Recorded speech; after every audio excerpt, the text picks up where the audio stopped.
Hello everyone, welcome to stock Charcha. Stock Charcha में आज हम चर्चा करेंगे कि जब भी हमें कोई स्टॉक खरीदना होता है या किसी भी शेयर में हमें इन्वेस्ट करना होता है, बेसिकली हमें दो तरह की एनालिसिस है वो करनी होती है। एक होती है टेक्निकल एनालिसिस। टेक्निकल एनालिसिस सही मायने में काफ़ी डिफ़िकल्ट होती है और टेक्निकल एनालिसिस के लिए काफ़ी कॉम्प्लेक्स इंडिकेटर्स की रिक्वायरमेंट होती है, हमें चार्ट रीड करना आना चाहिए। तो ये सब काफ़ी टाइम कंज्यूमिंग और रिसोर्स कंज्यूमिंग होता है और इसको प्रॉपर वे में सीखने के लिए हमें एक ट्रेनिंग या कोर्स की रिक्वायरमेंट होती है। जबकि फंडामेंटल एनालिसिस है वो टेक्निकल एनालिसिस के कंपैरिजन में थोड़ा इजी होता है। और अगर हम कोई भी स्टॉक फंडामेंटल एनालिसिस के बेस पे खरीदते हैं तो हमें लॉस होने के चांसेस हैं वो बहुत ही कम होते हैं। तो फंडामेंटल एनालिसिस करते समय हमें किन मेन जो पॉइंट्स हैं उनका ध्यान रखना चाहिए। उसमें नंबर एक है कि स्टॉक किस सेक्टर से बिलोंग करता है। जैसे कि अभी जो हॉट सेक्टर्स जो है प्रेजेंट में वो है इलेक्ट्रिक व्हीकल्स, जो मेकिंग कंपनीज हैं, या फिर जो कंपनी पावर सेक्टर्स में काम कर रही हैं, जो कंपनियां सेमीकंडक्टर्स में अपने प्लांट लगा रही हैं, या जो कंपनियां डिफेंस सेक्टर में वर्क कर रही हैं या स्पेस सेक्टर में वर्क कर रही हैं, या जो कंपनियां ग्रीन हाइड्रोजन में अपना इन्वेस्ट कर रही हैं। ये सभी जो सेक्टर्स हैं वो नए सेक्टर्स हैं और ये फ्यूचर के हिसाब से बहुत ही तेज़ी से बढ़ने वाले सेक्टर्स हैं। इसके अलावा जो हम देख सकते हैं वो है कि कंपनी का मार्केट कैप कितना है, कि कंपनी स्मॉल कैप है, मिड कैप है या एक लार्ज कैप कंपनी है। जो नेक्स्ट फैक्टर और नेक्स्ट पॉइंट हमें ध्यान रखना चाहिए वो है कंपनी का प्राइस टू अर्निंग रेशियो, कि कंपनी के जो शेयर की प्राइस है उसके अर्निंग के कंपेरिजन में कितना गुना है। अगर जो कंपनी का प्राइस टू अर्निंग रेशियो है वो सेक्टर जो प्राइस टू अर्निंग रेशियो से कम है या उसके बराबर है तो हम स्टॉक में इन्वेस्ट कर सकते हैं, और अगर ये बहुत ज़्यादा है तो हमें ऐसे स्टॉक्स में निवेश करने में अवॉइड करना चाहिए।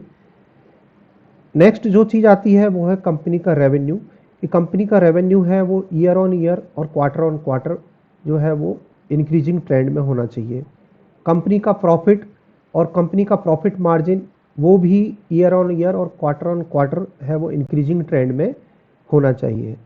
इसके अलावा जो हमें पॉइंट जो ध्यान रखना होता है वो है कंपनी का डेट, कि कंपनी पर कितना डेट है और कंपनी का जो डेट है वो इंक्रीज हो रहा है या डिक्रीजिंग ट्रेंड में है, और कंपनी है वो रेगुलरली डिविडेंड पे करती है और वो डिविडेंड पे आउट है वो कितना परसेंटेज है। इसके अलावा हम जो नेक्स्ट चीज़ देख सकते हैं वो है रिटर्न ऑफ इक्विटी। अगर कोई भी कंपनी का return of equity more than 15% है, इसका मतलब वो एक बहुत ही अच्छे ग्रोथ वाली कंपनी है और उसका रिटर्न है वो बहुत अच्छा है। इसके अलावा जो हम नया फैक्टर जो नेक्स्ट फैक्टर हम देख सकते हैं वो है कैपेक्स, कि कंपनी जो है अपने बिजनेस एक्सपेंशन के लिए, टेक्नोलॉजी परचेज करने के लिए या इनोवेशंस के लिए कितना कैपेक्स लगा रही है और कंपनी है वो किस रेट से अपने बिजनेस को है वो एक्सपेंड कर रही है। तो ऐसा ही हम एक फंडामेंटली स्ट्रॉन्ग जो स्टॉक है वो लेके आए हैं, उसका नाम है ग्रेविटा इंडिया लिमिटेड। ये एक जयपुर बेस्ड कंपनी है और इस कंपनी का जो हेडक्वार्टर है वो जयपुर में ही है। अभी हम कंपनी के बारे में जानते हैं।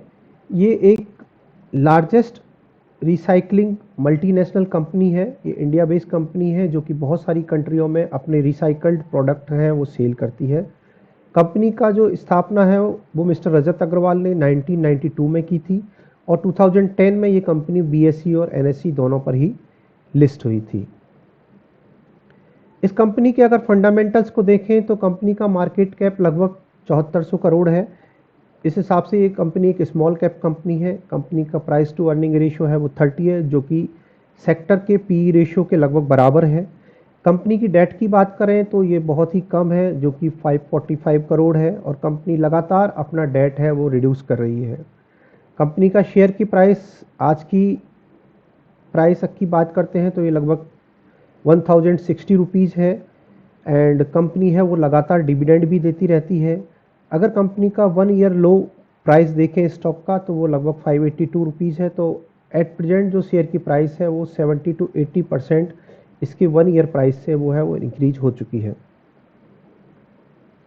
अगर हम कंपनी के बिजनेस मॉड्यूल की बात करते हैं कि ये कंपनी क्या बिजनेस करती है और इस कंपनी का बिजनेस कहाँ कहाँ पे सिचुएटेड है, तो अगर हम एग्जिस्टिंग बिजनेस की बात करें तो एक कंपनी लार्जेस्ट रिसाइकलिंग जो मल्टीनेशनल कंपनी है जो कि लेड, एल्यूमिनियम, प्लास्टिक और रबड़ से जो बने हुए प्रोडक्ट्स हैं उनको रिसाइकल करके वैल्यू एडिड प्रोडक्ट्स का निर्माण करती है और उन वैल्यू एडिड प्रोडक्ट्स का जो है काफ़ी कंट्रीज़ में सप्लाई करती है।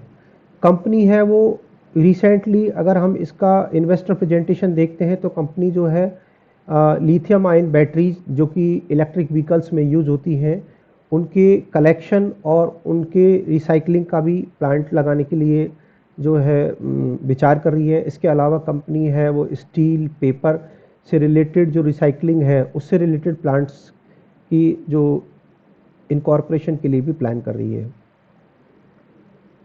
अगर हम कंपनी के रिसाइकल्ड प्रोडक्ट्स और वैल्यू एडेड प्रोडक्ट्स के बारे में बात करें तो कंपनी जो लेड है उसको रिसाइकल करके कस्टमाइज लेड अलॉय का निर्माण करती है। इसके अलावा lead sheets, lead bricks, red lead और लेड ऑक्साइड बनाती है।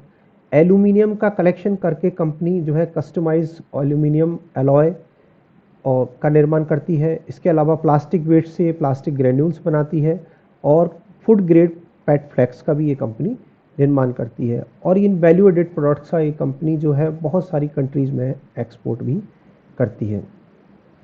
अभी हम आते हैं कंपनी के जर्नी और कंपनी के माइलस्टोन के बारे में। तो कंपनी ने अपना फर्स्ट जो प्लांट है वो जयपुर में लगाया था 1994 में। ये एक लेड रिसाइकलिंग प्लांट था। इसके बाद कंपनी ने 2001 में अपना फर्स्ट ओवरसीज रिसाइकलिंग प्लांट है वो श्रीलंका में लगाया था। इसके बाद कंपनी ने 2007 में अपनी first recycling unit South Africa Ghana में लगाई थी। इसके बाद 2010 में कंपनी जो है बीएसई और एनएसई पर लिस्ट हुई थी। कंपनी ने 2013 में जयपुर स्थित जो प्लांट है उसमें वैल्यू एडेड प्रोडक्ट्स का निर्माण स्टार्ट किया और 2015 में इसने अपने पोर्टफोलियो को डाइवर्सिफाई करके प्लास्टिक रिसाइकलिंग का काम भी स्टार्ट किया था। 2016 में इस कंपनी ने एल्यूमिनियम रिसाइकलिंग को अपने पोर्टफोलियो में ऐड किया। उसके बाद 2019 में कंपनी ने अफ्रीका में एल्यूमिनियम प्लास्टिक रिसाइकलिंग का स्टार्ट किया था। इसके बाद 2021 में कंपनी ने मुद्रा पोर्ट पे अपनी न्यू रिसाइकलिंग यूनिट है वो स्थापित की। 2022 में कंपनी ने रबर रिसाइकलिंग का काम शुरू किया और ये MCX पर एम्पेनल्ड हुई। 2023 में कंपनी ने वैल्यू एडेड प्रोडक्ट्स का निर्माण है वो अफ्रीका में भी किया। इस तरह से हम देख सकते हैं कि कंपनी का जो ग्रोथ जर्नी है वो बहुत ही फास्ट है और कंसिस्टेंट है। कंपनी ईयर बाई ईयर है वो अपनी जो प्लांट्स है उनको इंक्रीज कर रही है और मैन्युफैक्चरिंग जो है उसको हर जगह तक पहुंचा रही है। अगर हम कंपनी की प्रेजेंस देखें तो कंपनी की प्रेजेंस इंडिया के अलावा काफ़ी सारी कंट्रीज़ में भी है। अगर हम एग्जिस्टिंग फैसिलिटीज़ की बात करें तो इंडिया में कंपनी के जो प्लांट्स हैं वो कठुआ जम्मू कश्मीर, जयपुर के अंदर 2 प्लांट्स हैं, मध्य प्रदेश चित्तौड़ आंध्र प्रदेश में 1 प्लांट है, मुद्रा गुजरात में 1 प्लांट है और श्रीलंका में भी 1 प्लांट है। इसके अलावा कंपनी के अफ्रीका के अंदर 5 प्लांट हैं जो कि घाना, सेनेगल, मोजाम्बिक, तंजानिया और टोगो में स्थित है। इसके अलावा कंपनी अपने नए प्लांट्स हैं वो अमेरिका के डोमिनिकन रिपब्लिक और ओमान मस्कट में भी अपने प्लांट्स हैं वो स्थापित करने जा रही है। तो इस तरह से कंपनी जो है अपने बिजनेस को भी काफ़ी तेज़ी से एक्सपेंड कर रही है। अभी अगर हम कंपनी के कस्टमर नेटवर्क की बात करें तो कंपनी का जो कस्टमर नेटवर्क है वो बहुत ही बड़ा है। कंपनी की प्रेजेंस है वो 32 से ज़्यादा कंट्रीज़ में है। कंपनी के पास 350 से ज़्यादा कस्टमर्स हैं और कंपनी अब तक 1,69,000 मेट्रिक टन रिसाइकल्ड प्रोडक्ट्स है वो अमेरिका, यूरोप, मिडिल ईस्ट और एशिया कॉन्टिनेंट के बहुत सारे कंट्रीज़ को वो अब तक डिलीवर कर चुकी है। अभी हम बात करते हैं कंपनी के जो पार्टनर्स हैं जो कि इस कंपनी के बनाए हुए प्रोडक्ट्स और रिसाइकल्ड प्रोडक्ट्स को परचेज करते हैं।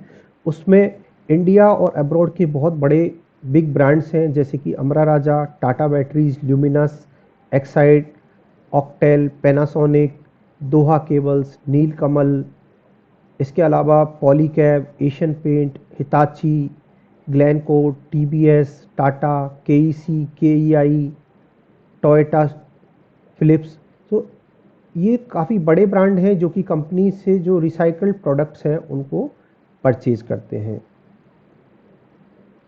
अभी हम बात करें कंपनी के फाइनेंशियल्स की तो हम देखेंगे यहाँ पे कि कंपनी ने 5 साल में काफ़ी ग्रोथ की है। 2020 में कंपनी का जो रेवेन्यू था वो 1348 करोड़ था, जो कि 2024 में बढ़कर 3161 करोड़ हो गया है। अगर हम इसका CAGR 5 ईयर्स देखते हैं तो लगभग 21% है। इसके अलावा कंपनी का जो प्रॉफिट है वो कंटिन्यूसली इंक्रीजिंग ट्रेंड में है और बहुत तेज़ी से बढ़ रहा है। फाइनेंशियल ईयर 20 में इसका जो प्रॉफिट है वो केवल 33 करोड़ था, जो कि फाइनेंशियल ईयर 24 में बढ़कर 239 करोड़ हो गया है। साथ ही साथ कंपनी का जो प्रॉफिट मार्जिन है वो भी बहुत तेज़ी से बढ़ रहा है, जो केवल 2.46% था 2020 में, वो बढ़कर अभी 7.57% हो गया है। इसके अलावा कंपनी का जो कैपिटल एम्प्लॉयड है वो भी कंटिन्यूसली इंक्रीजिंग ट्रेंड में है।